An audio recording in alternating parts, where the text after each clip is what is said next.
This is the quality at which you are currently watching this video, or at least an approximation. If you're seeing the text 1080p, then you might be watching at either 720p or indeed 1080p, depending on whether the text is striped.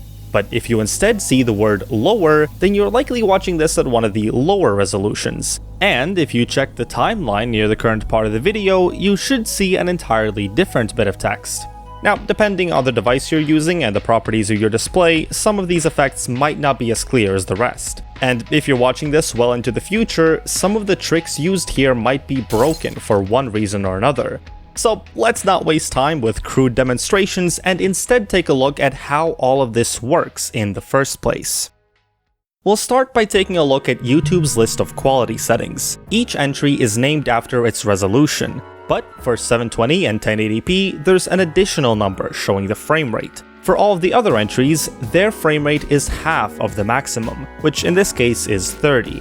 In case you don't know what these terms mean, here's a quick refresher. The resolution represents the amount of pixels on the screen, while the frame rate represents the amount of times that those pixels are updated every second. Of course, this isn't entirely accurate due to factors like bitrate and refresh rate, but in general, resolution refers to image quality, while frame rate refers to smoothness of motion. Now remember, our goal is to make one video file show something different based on which setting you have selected, and these two factors are pretty much the only way to distinguish that. More specifically, the video file gets uploaded to YouTube at the highest possible quality, and gets compressed the further down you go. Normally, video compression removes detail from the video, but our goal is to somehow make it so that new information is added when the quality is reduced. To get an idea for how something like this could work, let's look at the simplest example, which focuses on just the frame rate for now. As mentioned before, a clip that started at 60 frames per second gets cut down to just 30 at lower quality settings. YouTube does this by simply dropping every other frame. Normally, this just means that the video playback gets a bit choppier, but what if we stored our video in only the dropped frames? This way, at 60 FPS, you can still see the original clip, albeit with some flickering, while at 30 FPS, it disappears entirely. Creating a video file with such specific conditions is also not a straightforward process. After all, if I were to simply weave together individual frames in a video editor, it would take me hours to cover just a minute of footage. Naturally, the solution was to write some code. In this case, that's a Python script that takes two images as an input and produces an interleaved video as the output. Scripts like these were very important throughout this project, and frankly, every other project on this channel has relied heavily on programming, which is something that you too can master with the sponsor of this video, boot.dev. I've always said that the best way to learn how to code is to build real projects, and that's exactly what boot.dev offers. It's not just theory, it's not just boring lectures and tutorials. You get to do the dirty work hands-on. They've got courses in anything from JavaScript and Python for when you need quick and dirty solutions, to memory-constrained C, like the kind I use to make the world's smallest Minecraft server. Every course is handcrafted by human experts, and there's a Discord community full of real humans ready to help if you ever get stuck. Or you can also just look at the example solution on every challenge. After all, the point isn't to memorize what characters to write. What's important is learning how to actually build software, and that can only be done through trial by fire. This isn't a boot camp with one simple trick. It's real learning with real results. And look, you don't have to take my word for it. Boot.dev is free to try. Pretty much all of their actual content is readily available. It's just the interactive stuff that's behind a paid membership. If you do decide that you want to get serious about this, then you can use code Portal Runner or the QR code on screen to get 25% off for an entire year. All of this should hopefully give you an idea of how something like this is even possible in the first place. But it doesn't quite get us to the solution just yet. If all we're doing is interleaving frames, then not only does the flicker get kind of annoying, but it also doesn't explain how we get a custom message at 30 FPS. If we try drawing something on those other frames, the 60 FPS playback would now blend and blur the two shapes together. We could try to work around this by subtracting the unwanted frame from the desired output, creating a sort of optical illusion that cancels out certain parts of the image. But this makes the flicker even worse, and pausing the video at any point could expose the image that we're trying to hide.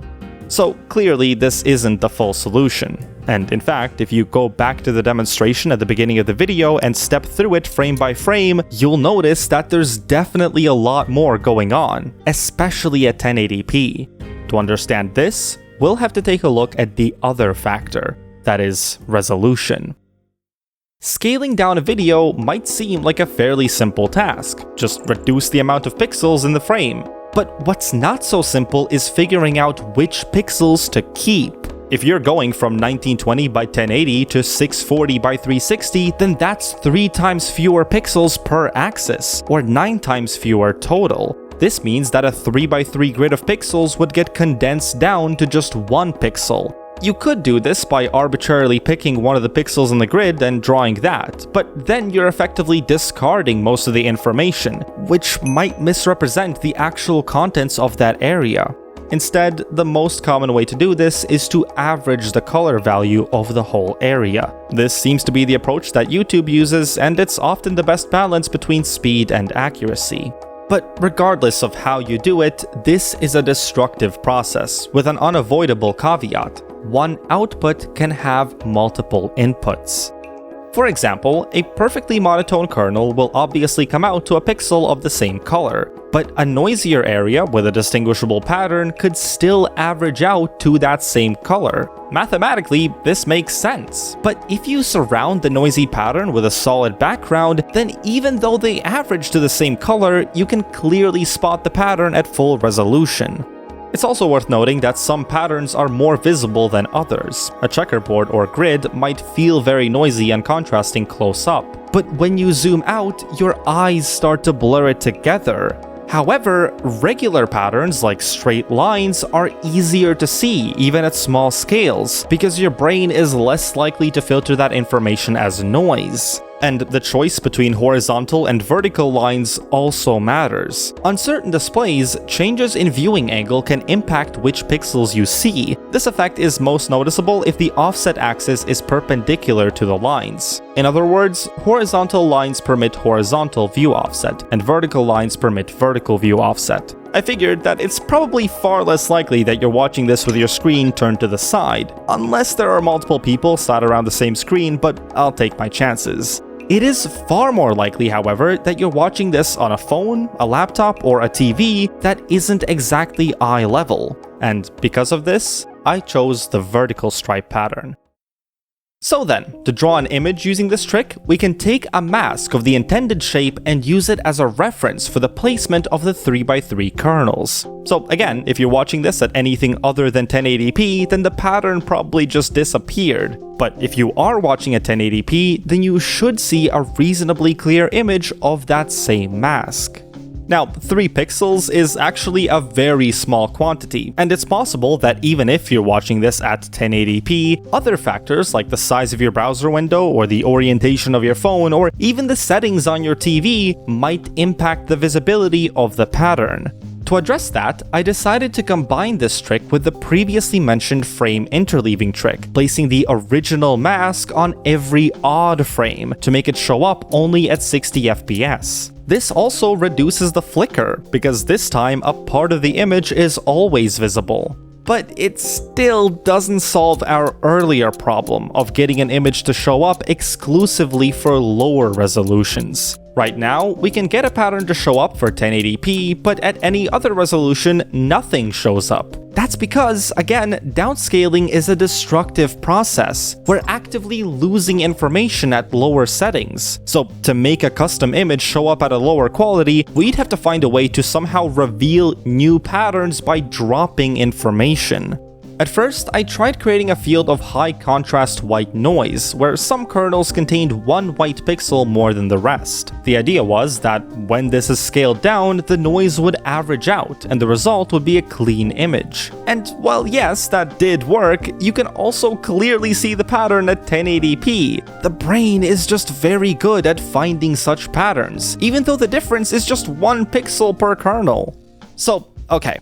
let's take a step back and approach the problem from a different angle. What characteristics are unique to low-quality images? Sure, you can talk about pixel count and whatnot, but more generally, high-quality images are sharper than their low-quality counterparts. We can express this more formally as the frequency of details decreasing as you go down. For example, think back to the times that you've seen a weird-looking cloud in the sky and thought, hey, if I squint hard enough, it kinda looks like a puppy. And if you only had the blurred version of that picture, you might as well associate that with a child's painting of a dog, whereas at full quality, it's obvious that these are clouds. The point is, that is an example of a case where lower image quality actually reveals more information. Applying this to our problem, you can imagine that if our pattern had some blurry text in the background, it would be harder to make it out than the much more clearly visible foreground pattern. And the brain is lazy, so it'll almost always choose to interpret the thing that it sees first. But if you remove the high-frequency foreground pattern, it has no choice but to focus on the low-frequency background. Of course, this optical illusion isn't as strong as the rest, so you do have to be a bit clever in how you use it. The word lower was chosen deliberately, because it aligns perfectly with the characters in the foreground text. L is very similar in shape to 1, just with an extra leg. O is the same shape as 0, W fits in the lower half of the 8, E can be rounded down to fit mostly within the second 0, and R is again the same shape as P, just with an extra leg. When layered on top of the line pattern on only even frames, it becomes nearly invisible at 1080p, but at 360p, it is the only visible thing remaining. Now all that's left to discuss is how I got the timeline to show something that's completely different from any frame in the video. While the techniques we've talked about so far have been rooted in optical illusions and steganography, this next part involves an exploit hidden in the video file itself. You see, while putting together this video, I ran a lot of tests on an alt account to determine how exactly YouTube handles different kinds of video files. Specifically, I was looking for a way to make the 60 and 30 FPS streams capture a completely different set of frames. For example, if you uploaded a 90 FPS video, there would technically be enough room to assemble two distinct 60 and 30 FPS clips with no overlap. So I was basically hoping to find some way to trick YouTube into doing this. Unfortunately, what I found indicates that YouTube first transcodes the video to 60 FPS or below, and then takes every other frame from the result of that. This guarantees that the low quality and high quality video streams both contain the same content, and it's also probably much cheaper for YouTube to reprocess their compressed version instead of the original material. But there is one place where they do seem to be using the original clip: the timeline. You see, the average MP4 file doesn't just contain screenshots of every video frame. No, that would take up far too much space. So instead, videos consist of 3 types of frames: iframes, p-frames, and b-frames. Iframes are what you would traditionally consider a full frame, or a keyframe. They contain full image data for the entire screen, and are thus the least common type found in the average video file. P-frames, on the other hand, contain only the differences from the last frame. This naturally enables far better compression, but also means that they cannot stand on their own. And finally, B-frames can contain information from both past and future frames. These compress even better, but are a lot more complicated to decode. If you're a YouTube engineer looking to extract a representative timeline preview as cheaply as possible, it might be tempting to simply extract the iframes without doing any actual video processing.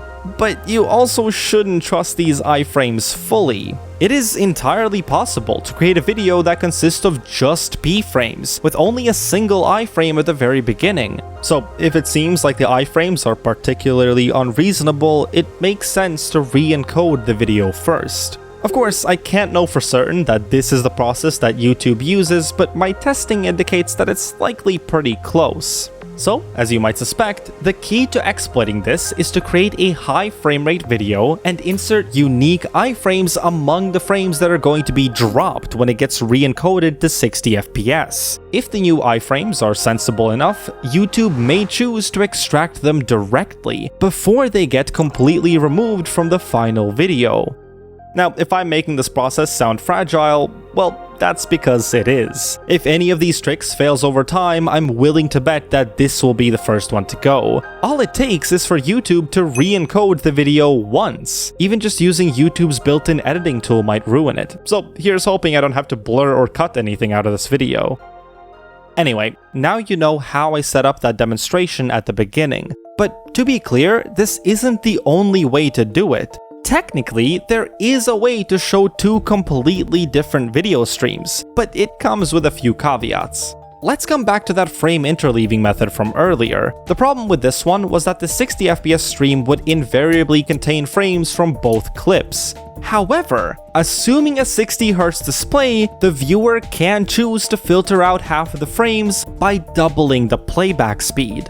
But there are two major issues with this.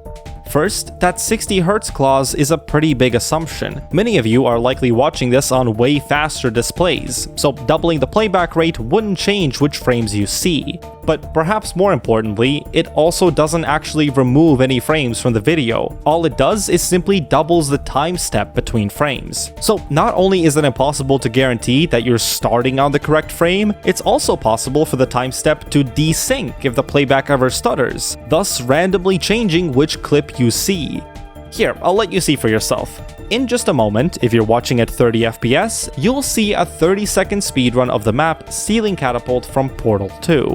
But if you're watching at 60 FPS and 60Hz at 2 times playback rate, you might see the same run sped up, or you might see a 15-second run of Pit Flings, or some combination of the two. And if you're watching at any other configuration, you'll likely see a flickering mess. You've been warned.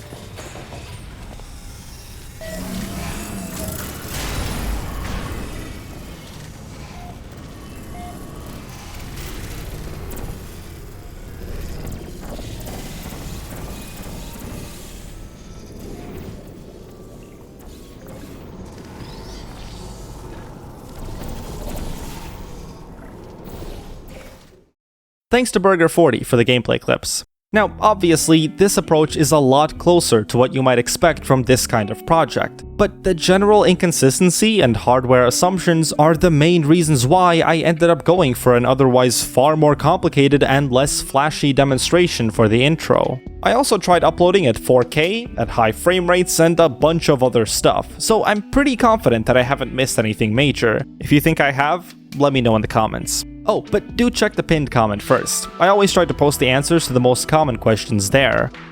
So, if you found any of this interesting, please consider subscribing. This is exactly the kind of stuff that we like to do around here. And if you happen to be looking for a tutor or consultant on your personal projects, you can now pay me money to book my time at learn.ptor3.com. Or if you instead want to learn how to code with expertly crafted hands-on courses, check out boot.dev by using the link in the description.